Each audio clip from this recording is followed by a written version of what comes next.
Is way out in front as he now heads for victory. Let's go down to Gary Gerald.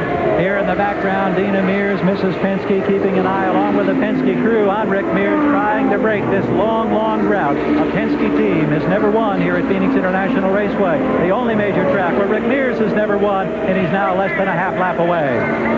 Rick Mears, the Gould Charge, car number 1, coming around the last turn. He could coast to victory now. Rick Mears across the line, and Rick Mears has won the CART Phoenix 150. A superlative ride today, the brand new car, the Penske PC10.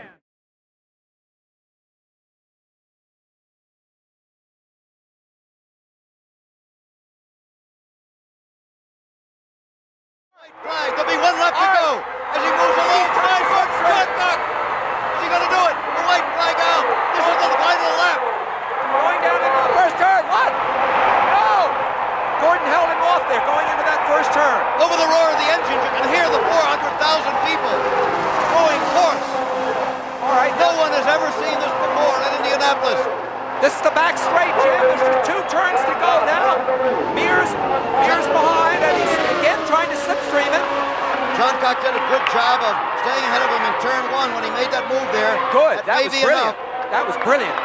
Not quite over. John Cox still with the lead. Here it comes Headed again. for the finish line. He's still closing. That's his wife. It's too late now. You only got to pray. Look at that. Here you see them.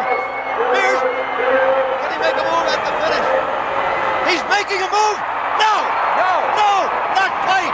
John Cox has won the Indianapolis 500. He won it by less than a car length.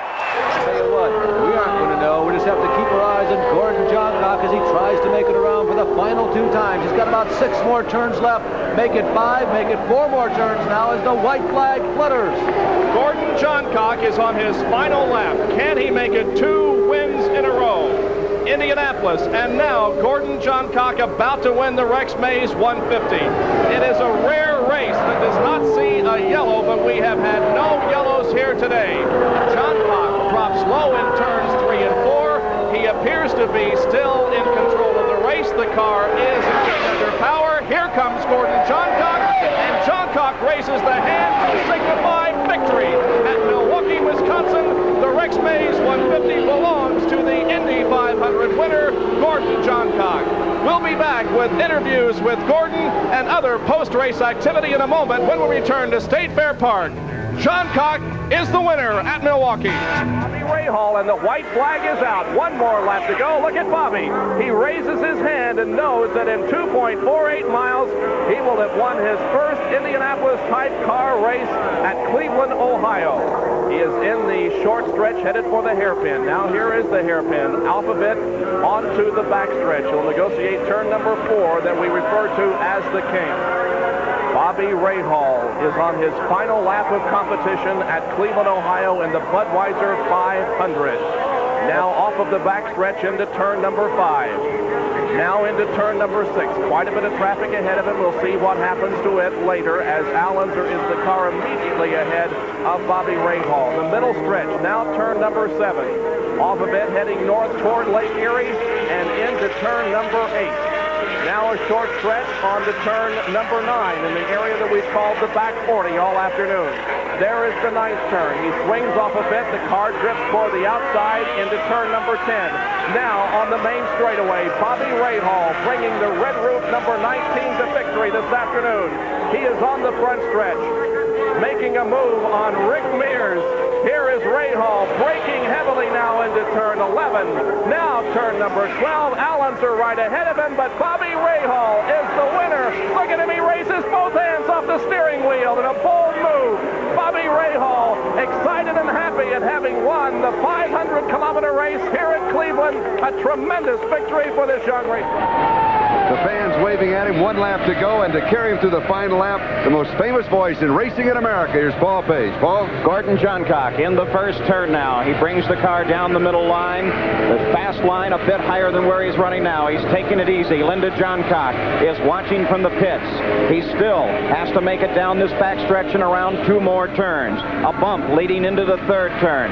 He bounces over that bump, sails down into the 3rd turn. Gordon Johncock now 1 turn separates him from victory at the Michigan 500-mile race. He won 500 miles at Indianapolis. He knows he's got it won. His hand in the air in victory. Gordon Johncock sees the double checkered flags, and Gordon Johncock has won the Michigan 500. And he has won the first two legs of the Triple Crown, the Pocono 500, the 15th of next month. And he could go for the triple this year. Johncock winning the first two 500s, the second jewel of the Triple Crown, the Michigan 500 here this afternoon. There is the white flag, and there is less than a lap to go for Tom Sneva. He still sees Bobby Rahal in front of him on the racetrack. They are on the same straightaway, but it looks like that Tom Sneva, as you indicated, Roger, could coast now to victory if the car does run out of fuel. There is Rahal. Yes. Down. He may be out of fuel. Well, that's a revolting development for Bobby. And Sneva has also fuel. But Tom is going to win the race.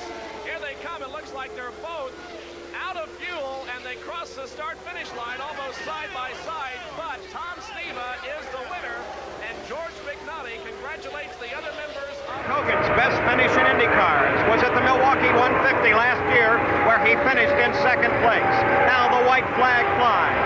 Rick Mears has 2.5 miles to go to his first victory at the Pocono 500. There's absolutely no way that Kevin Hogan can catch him now. Rick Mears has had the horsepower all day. He's had the handling. Unless he broke down in the last mile and a half, he's got this race all sewed up. And there's Bobby Rahal. He is solidly in third place.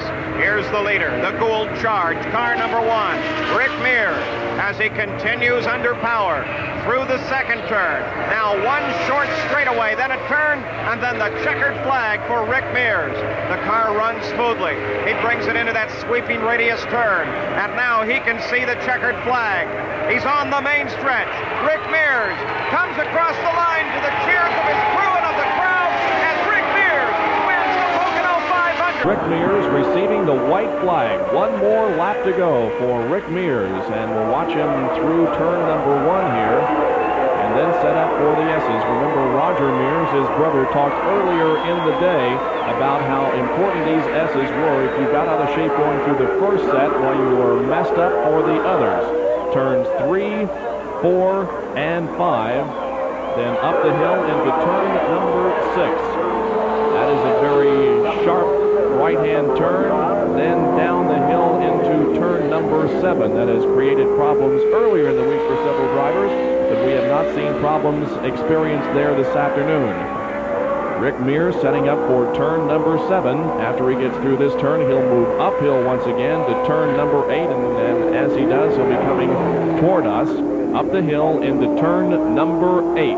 Rick Mears on his final lap, about to win the Air California 500-kilometer race at Riverside International Raceway. Here is turn number 8 now, and as he moves off of it, he will pick up speed for the final time and get that car up to somewhere around 170, 80, or perhaps 90 miles an hour, depending how fast he wants to push it, and then the final time into turn number 9. You know, Bob, it takes anywhere from 1.5 minutes to 1 minute and 45 seconds to get around this road course. And after a long day and 3 hours of racing, this last lap has got to be an absolute eternity. But Rick Mears now approaching the final turn, the bank turn 9. Looks like he's headed for checker number 4 this season. Just a few more feet to go for Rick Mears. Let's watch him move off of turn number 9. He comes off of it high, drifts toward the outside retaining wall, now moves down toward the inside and receives the checkered flag from the Championship Auto Racing Team's flagman, and Rick Mears has won another race on the road.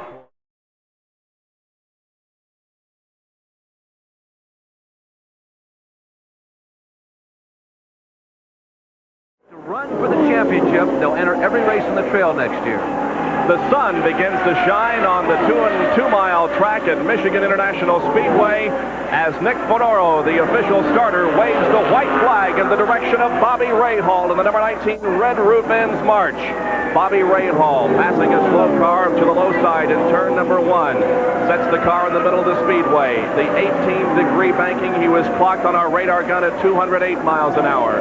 Now on the 5-degree banking of the backstretch, the relatively flat backstretch. Now heading into turn number 3 on his final lap around this 2-mile track. Bobby Rahal Now in turn number 4, Chip Ganassi very slow to the inside of the racetrack. Here comes Bobby Rahal winning the IndyCar portion of the Detroit News Grand Prix, and the crew is celebrating already. Turn number 3, turn number 4. Tom Sneva coming. Here is the white flag coming to Tom Sneva with just one lap. Just 1 mile to go for Tom Sneva as he flashes past the line.